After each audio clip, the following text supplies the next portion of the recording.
Hello dear students, आप सब कैसे हैं। आशा करता हूं कि मस्त होंगे, स्वस्थ होंगे और मन लगाकर पढ़ाई कर रहे होंगे। देखिए, आज हम क्लास 10th के लिए फिजिक्स का VVI ऑब्जेक्टिव क्वेश्चन दोस्तों आपके लिए हम लेकर आए हैं, जो कि मैट्रिक बोर्ड परीक्षा के लिए काफ़ी ही महत्वपूर्ण प्रश्न है। ठीक है, इसलिए वीडियो को आप अंत तक जरूर देखिएगा, एक भी प्रश्न को आप स्किप नहीं कीजिएगा। ठीक है, और मेरे प्यारे छात्र, आपको करना क्या है कि जो क्वेश्चन को आप याद करते हैं, पहले आप उसको अच्छी तरीके से समझ लें और इसके बाद उसको आप याद कर लें। ठीक है, तो इससे फ़ायदा क्या होगा, क्वेश्चन आपको लॉन्ग टाइम तक याद रहेगा। ठीक है, अगर जो आप सारे क्वेश्चन को समझ के याद करते हैं तब। ठीक है, चलिए अब हम वीडियो को स्टार्ट करते हैं जल्दी से। देखिए, आज का हमारा पहला प्रश्न है, इसमें आपसे पूछा गया है कि घरेलू विद्युत परिपथ में उदासीन तार का रंग होता है। फर्स्ट ऑप्शन में लिखा हुआ है लाल, सेकेंड ऑप्शन में लिखा हुआ है हरा और थर्ड ऑप्शन में लिखा हुआ है काला और लास्ट ऑप्शन में लिखा हुआ है पीला। तो दोस्तों, घरेलू विद्युत परिपथ में उदासीन तार का रंग होता है तो कैसा होता है, काला होता है। ऑप्शन नंबर सी बिल्कुल करेक्ट आंसर हमारा हो जाएगा। ठीक है, और एक प्रश्न और आपसे पूछा जाता है एग्जाम में कि घरेलू विद्युत परिपथ में विद्युतमय तार का रंग कैसा होता है। तो विद्युतमय तार का रंग अगर जो आपसे पूछेगा दोस्तों तो लाल होता है। ठीक है, इसको भी आप याद रखिएगा। आइए अगला प्रश्न अब हम देखते हैं। दूसरा नंबर प्रश्न काफ़ी महत्वपूर्ण प्रश्न है। इसमें पूछा है आपसे कि बैटरी से किस प्रकार की धारा प्रवाहित होती है।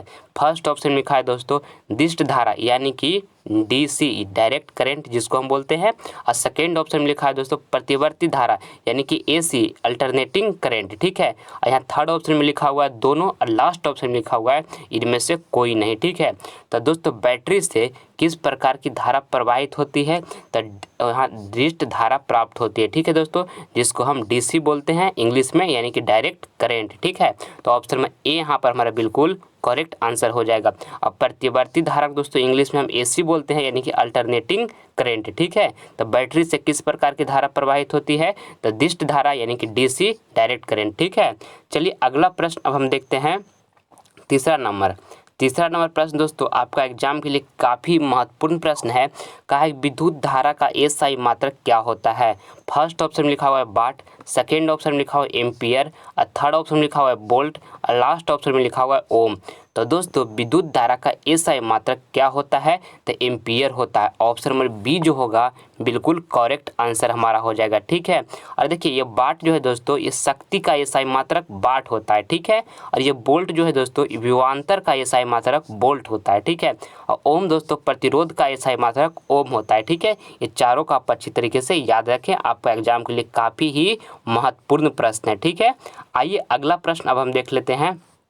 चौथा नंबर प्रश्न में आपसे यहाँ पूछा गया है कि उत्तल लेंस की फोकस दूरी कैसी होती है। तो दोस्तों फर्स्ट ऑप्शन में लिखा हुआ है धनात्मक, सेकेंड ऑप्शन में लिखा है ऋणात्मक और थर्ड ऑप्शन में लिखा है दोनों और लास्ट ऑप्शन में लिखा है इनमें से कोई नहीं। तो उत्तल लेंस की फोकस दूरी कैसी होती है दोस्तों, तो धनात्मक होती है। ठीक है, ऑप्शन नंबर ए यहाँ पर बिल्कुल करेक्ट आंसर हो जाएगा। और जब आपसे पूछेगा कि अवतल लेंस की फोकस दूरी कैसी होती है, तो ऋणात्मक होती है दोस्तों, इसको भी आप याद रखिएगा कि अवतल लेंस की फोकस दूरी कैसी होती है, तो ऋणात्मक होती है। आइए हम नेक्स्ट प्रश्न अब देखते हैं। पाँचवा नंबर प्रश्न में आपसे पूछा गया है कि श्वेत प्रकाश में कितने रंग होते हैं। फर्स्ट ऑप्शन में लिखा हुआ है 5, सेकेंड ऑप्शन में लिखा हुआ है 6 और थर्ड ऑप्शन में यहाँ लिखा हुआ है 7 और लास्ट ऑप्शन में लिखा है दोस्तों 2। तो श्वेत प्रकाश में कितने रंग होते हैं, तो 7 रंग होते हैं दोस्तों। ऑप्शन में यहाँ पर सी बिल्कुल करेक्ट आंसर हमारा हो जाएगा। ठीक है, और दोस्तों इसमें जो लाल रंग होता है, इसको भी आप याद रखिएगा, जो लाल रंग होता है दोस्तों उसका तरंगदैर्घ्य अधिक होता है। ठीक है, लाल रंग का तरंगदैर्घ्य कैसा होता है, अधिक होता है। और दोस्तों बैगनी रंग जो होता है, इसमें बैगनी रंग दोस्तों इसका तरंगदैर्घ्य जो होता है कम होता है। ठीक है, ये भी आप याद रखिएगा कि श्वेत प्रकाश में कितने रंग होते हैं, तो 7 रंग होते हैं दोस्तों। और इसमें जो लाल रंग होता है उसका तरंगदैर्घ्य अधिक होता है और जो बैगनी रंग होता है दोस्तों उसका तरंगदैर्घ्य कम होता है। ठीक है, ये भी आप याद रखिएगा, आपका एग्जाम के लिए काफ़ी महत्वपूर्ण है। आइए अगला प्रश्न अब हम देख लेते हैं। छठा नंबर, मोटर गाड़ी में चालक के सामने कौन दर्पण रहता है।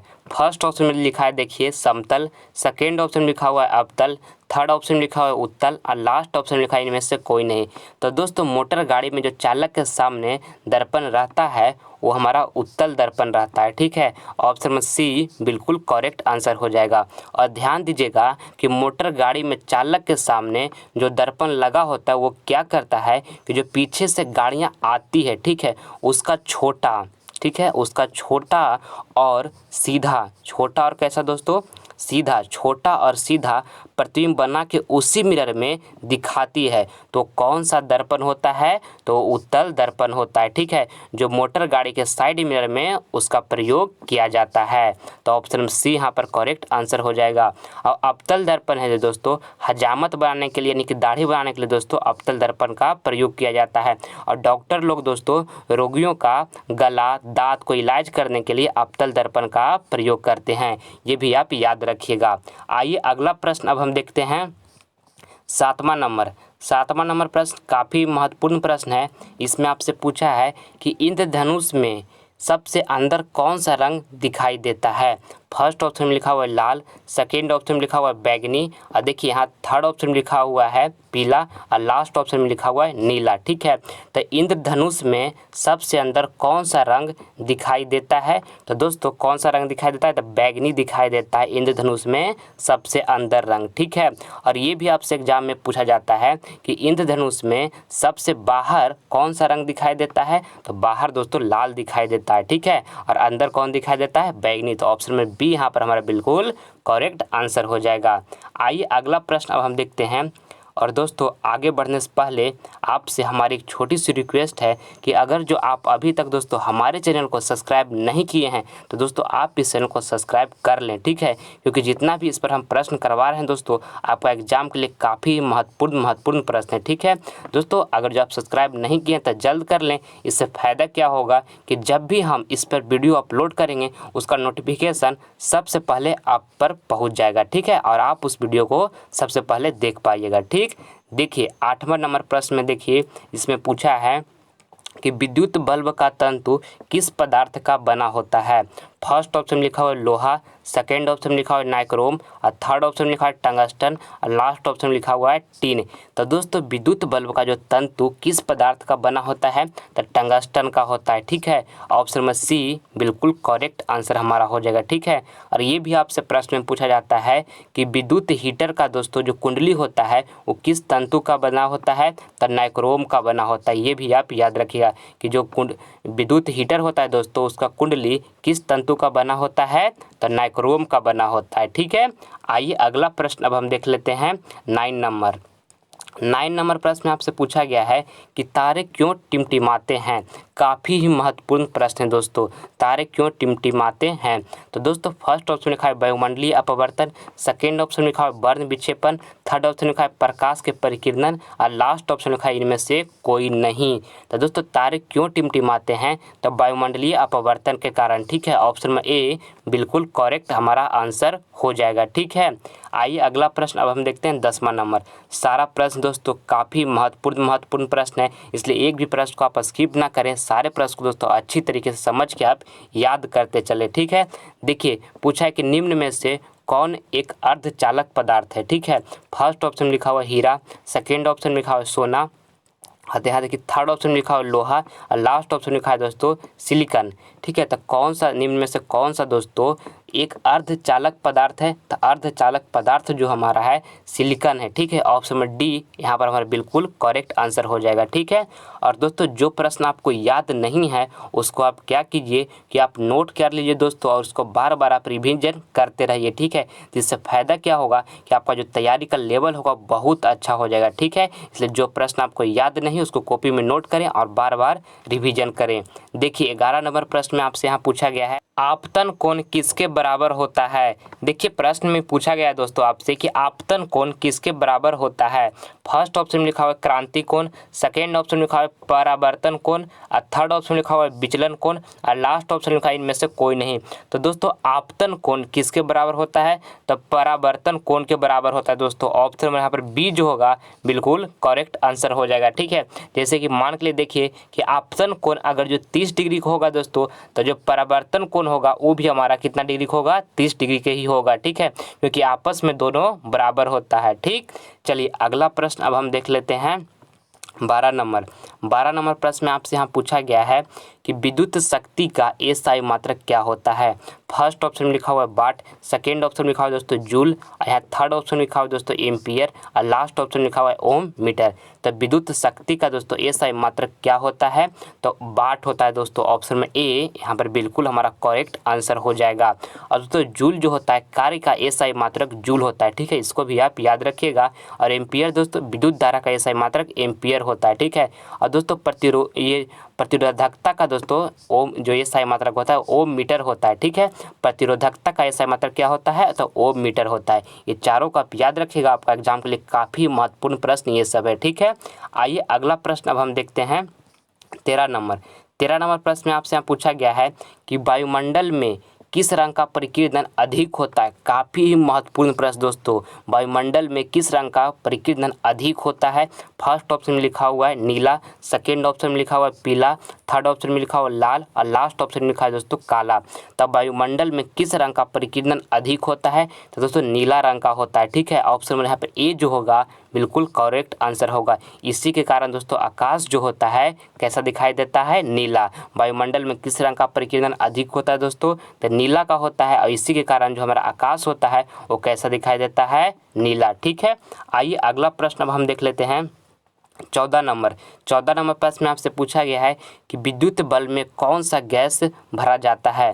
फर्स्ट ऑप्शन में लिखा हुआ है निष्क्रिय गैस, सेकेंड ऑप्शन में लिखा हुआ है क्लोरीन गैस और यहाँ पर थर्ड ऑप्शन में लिखा हुआ है हाइड्रोजन गैस और लास्ट ऑप्शन लिखा है इनमें से कोई नहीं। तो विद्युत बल्ब में कौन सा गैस भरा जाता है दोस्तों, तो निष्क्रिय गैस भरा जाता है, ठीक है। Option number A correct answer हमारा हो जाएगा। काफ़ी महत्वपूर्ण प्रश्न था। आइए अगला प्रश्न अब हम देखते हैं 15 नंबर प्रश्न में आपसे पूछा गया है कि कार्य करने की क्षमता को क्या कहते हैं, ठीक है। कार्य करने की दोस्तों क्षमता को क्या कहते हैं, तो फर्स्ट ऑप्शन में लिखा हुआ है बल, सेकेंड ऑप्शन में लिखा हुआ है ऊर्जा, थर्ड ऑप्शन में लिखा हुआ है शक्ति और लास्ट ऑप्शन में लिखा हुआ है ईंधन। तो दोस्तों कार्य करने की क्षमता को हम क्या कहते हैं, तो ऊर्जा कहते हैं, ठीक है। इसका राइट आंसर जो हो जाएगा ऑप्शन नंबर बी हो जाएगा, ठीक है। आइए नेक्स्ट प्रश्न अब हम देखते हैं 16 नंबर प्रश्न काफ़ी महत्वपूर्ण प्रश्न है, आपका बोर्ड एग्जाम के लिए पूछा है इसमें कि चंद्रमा पर खड़े व्यक्ति को आकाश कैसा दिखाई देता है। फर्स्ट ऑप्शन में लिखा हुआ है लाल, सेकेंड ऑप्शन में लिखा हुआ है नीला और थर्ड ऑप्शन में लिखा हुआ है पीला और लास्ट ऑप्शन में लिखा हुआ है काला। तो चंद्रमा पर खड़े व्यक्ति को दोस्तों आकाश कैसा दिखाई देता है, तो काला दिखाई देता है, ठीक है। ऑप्शन में डी बिल्कुल हमारा करेक्ट आंसर हो जाएगा। आइए नेक्स्ट प्रश्न अब हम देख लेते हैं 17 नंबर। प्रकाश के परावर्तन के कितने नियम हैं। फर्स्ट ऑप्शन में देखिए लिखा हुआ है 1, सेकेंड ऑप्शन में लिखा हुआ है 2, थर्ड ऑप्शन में लिखा हुआ है 3 और लास्ट ऑप्शन में लिखा हुआ है 4। तो दोस्तों प्रकाश के परावर्तन के कितने नियम हैं, तो 2 हैं दोस्तों। ऑप्शन में बी यहाँ पर बिल्कुल करेक्ट आंसर हो जाएगा। काफ़ी महत्वपूर्ण प्रश्न है आपका बोर्ड परीक्षा के लिए ये, ठीक है। देखिए और एक प्रश्न इसमें और भी आपसे पूछ लिया जाता है कि प्रकाश के अपवर्तन, ठीक है, इसको भी आप याद रखिएगा। इस तरह से पूछेगा कि प्रकाश के अपवर्तन के कितने नियम होते हैं, तो प्रकाश के अपवर्तन के भी दोस्तों 2 नियम होते हैं, ठीक है, इसको भी आप याद रखिएगा। आइए अगला प्रश्न अब हम देखते हैं 18 नंबर प्रश्न में आपसे पूछा गया है कि प्रकाश किसका रूप है, ठीक है। और फर्स्ट ऑप्शन में यहाँ लिखा हुआ है धारा का और सेकेंड ऑप्शन में यहाँ लिखा हुआ है ऊर्जा का और यहाँ पे थर्ड ऑप्शन में लिखा हुआ है शक्ति का और लास्ट ऑप्शन लिखा हुआ है इनमें से कोई नहीं। तो प्रकाश किसका रूप है दोस्तों, तो ऊर्जा का है, ठीक है। ऑप्शन नंबर बी जो होगा बिल्कुल करेक्ट आंसर हमारा हो जाएगा। आइए अगला प्रश्न अब हम देखते हैं। सारा प्रश्न दोस्तों काफ़ी महत्वपूर्ण प्रश्न है, एक भी प्रश्न को आप स्किप ना करें, ठीक है। 19 नंबर प्रश्न अब हम देखते हैं। पूछा है कि किसी वस्तु का प्रतिबिंब नेत्र के किस भाग पर बनता है, ठीक है। फर्स्ट ऑप्शन में लिखा हुआ कॉर्निया, सेकेंड ऑप्शन में लिखा हुआ है दृष्टिपटल जिसको हम रेटिना बोलते हैं दोस्तों, और यहाँ थर्ड ऑप्शन में लिखा हुआ है पुतली और लास्ट ऑप्शन में लिखा हुआ है आइरिस, ठीक है। तो दोस्तों किसी वस्तु का प्रतिबिंब नेत्र के किस भाग पर बनता है, तो दृष्टिपटल पर बनता है दोस्तों, जिसको हम रेटिना बोलते हैं। तो ऑप्शन में यहाँ पर बी जो होगा बिल्कुल हमारा करेक्ट आंसर हो जाएगा, ठीक है। और इसमें दोस्तों एक क्वेश्चन और पूछ लिया जाता है इस तरह से कि नेत्र में किसी वस्तु का प्रतिबिंब कैसा बनता है। तो याद रखिएगा दोस्तों कि नेत्र में किसी वस्तु का प्रतिबिंब कैसा बनता है, तो वास्तविक, ठीक है। ये भी आपका एग्जाम के लिए काफ़ी महत्वपूर्ण प्रश्न है, वास्तविक होता है दोस्तों, और क्या होता है, उल्टा होता है दोस्तों, और तथा छोटा होता है। ठीक है, इसको भी आप याद रखें। पूछेगा कि नेत्र में किसी वस्तु का प्रतिबिंब कैसा बनता है, तो वास्तविक होता है तथा उल्टा होता है और छोटा होता है। ठीक है, वास्तविक, उल्टा तथा छोटा, इसको भी आप याद रखें। चलिए अगला प्रश्न अब हम देख लेते हैं 20 नंबर। 20 नंबर प्रश्न में आप पूछा गया है।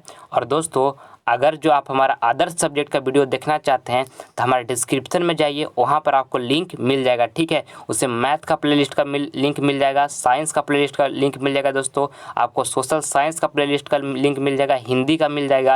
ये सब सारा दोस्तों आप देखना चाहते हैं तो हमारे डिस्क्रिप्शन में जाइए, वहाँ पर आपका लिंक वहाँ पर उपलब्ध है। ठीक है, और इसमें जितना भी प्रश्न करवाए हैं आपका एग्जाम के लिए काफ़ी ही महत्वपूर्ण प्रश्न करवाया गया है। ठीक है, अगर जो देखना चाहते हैं तो आप हमारे डिस्क्रिप्शन में जाके लिंक मिल जाएगा, वहाँ आप देख सकते हैं।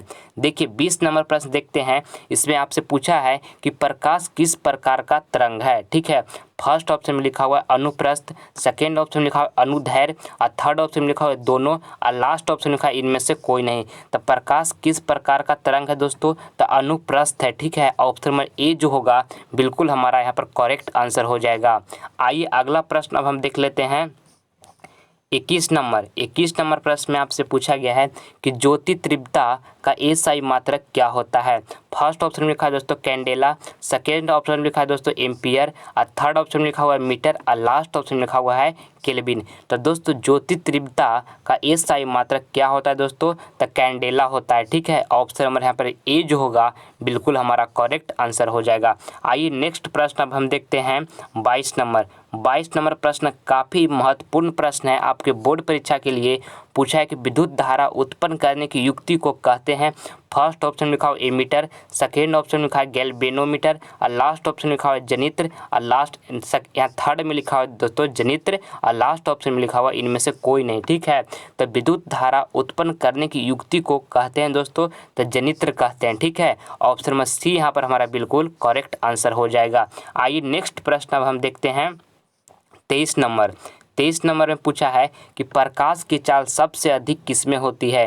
फर्स्ट ऑप्शन लिखा है निर्वात में, सेकेंड ऑप्शन लिखा है जल में, थर्ड ऑप्शन लिखा हुआ हीरा में, और लास्ट ऑप्शन में लिखा हुआ है कांच में। ठीक है, तो प्रकाश की चाल सबसे अधिक किसमें होती है, तो निर्वात में होती है दोस्तों। ऑप्शन नंबर ए बिल्कुल करेक्ट आंसर हमारा है। ठीक है, आइए अब नेक्स्ट प्रश्न हम देखते हैं 24 नंबर प्रश्न में आपसे पूछा गया है कि किलोवाट घंटा किसका मात्रक है। ठीक है, फर्स्ट ऑप्शन में देखिए आपका यहाँ लिखा हुआ है कि आवेश का, सेकेंड ऑप्शन में लिखा हुआ है धारा का, और थर्ड ऑप्शन में लिखा हुआ है दोस्तों ऊर्जा का, और लास्ट ऑप्शन में लिखा हुआ है शक्ति का। तो किलोवाट घंटा किसका मात्रक है दोस्तों, तो ऊर्जा का है। ठीक है, ऑप्शन नंबर सी हमारा बिल्कुल करेक्ट आंसर हो जाएगा। ठीक है, नेक्स्ट प्रश्न अब हम देखते हैं 25 नंबर प्रश्न में आपसे पूछा गया है कि प्रतिरोध का एसआई मात्रक होता है।